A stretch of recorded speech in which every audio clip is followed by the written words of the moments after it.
Hello everyone, how are you all doing today? This is Madan. This is part 3. We shall continue on the subject why India abstained to vote in UNSC against Russia. We have to accept that our relationship with the US have evolved considerably. We have to handle our relationship with them with sensitivity. We also know that when it comes to actually supporting our interests, it has always been Russia that has come forward and not America. When it comes to voting on an issue concerning the big powers, especially their intervention in another country, India decides to stay away. For example, in 2011, India was a non-permanent member in the UNSC. There was a vote on no-fly zone over Libya.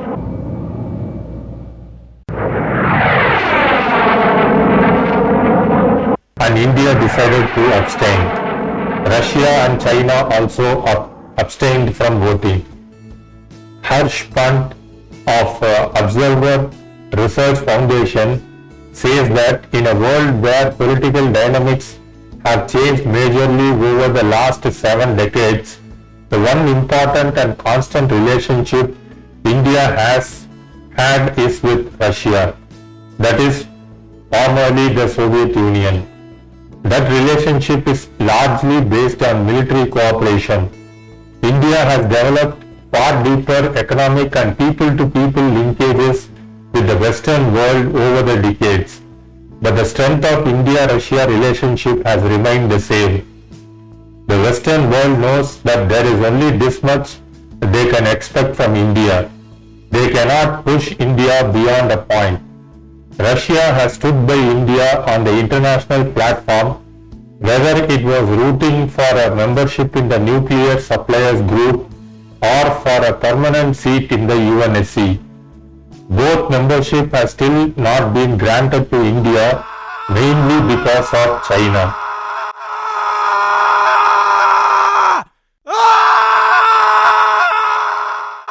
Another thing to consider is that it was only Russia that got India into the Shanghai Cooperation Organization. More importantly, India is largely dependent on Russian military help to keep the Chinese threat at bay. It was not a matter of for or against anyone. India's stand had to be reflective of what is best for it. It stressed that dialogue is the only answer to settle differences, regretting the part of diplomacy had been given up. By abstaining, India retains the option of reaching out to relevant sides in an effort to bridge the gap and find the middle ground with an aim to foster dialogue and diplomacy. What will be the outcome of India not voting with the rest of the world, especially within the new groupings called Quad?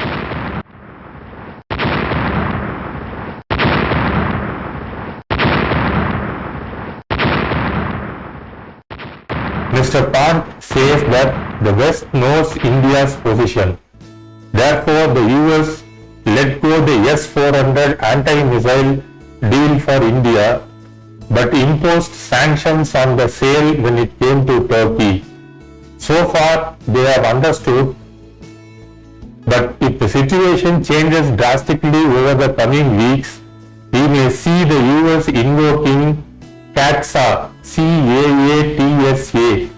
That means countering America's adversaries through Sanctions Act with regard to military purchases from Russia. However, India's vote position might have bigger repercussions. It has certainly angered the US, so there will be acute problems when India wants to purchase military equipments either with America or with Russia.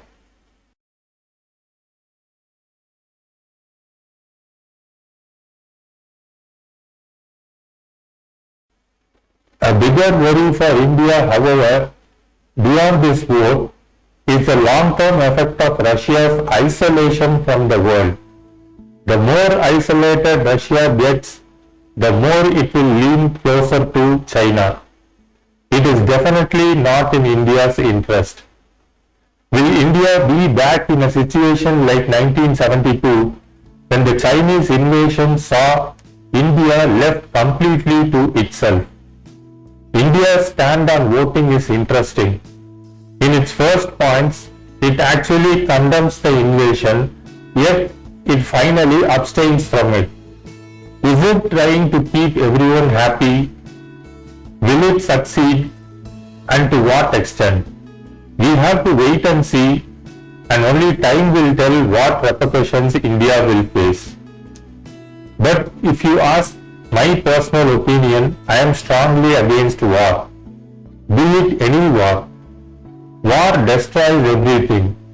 It kills millions of innocent people and children.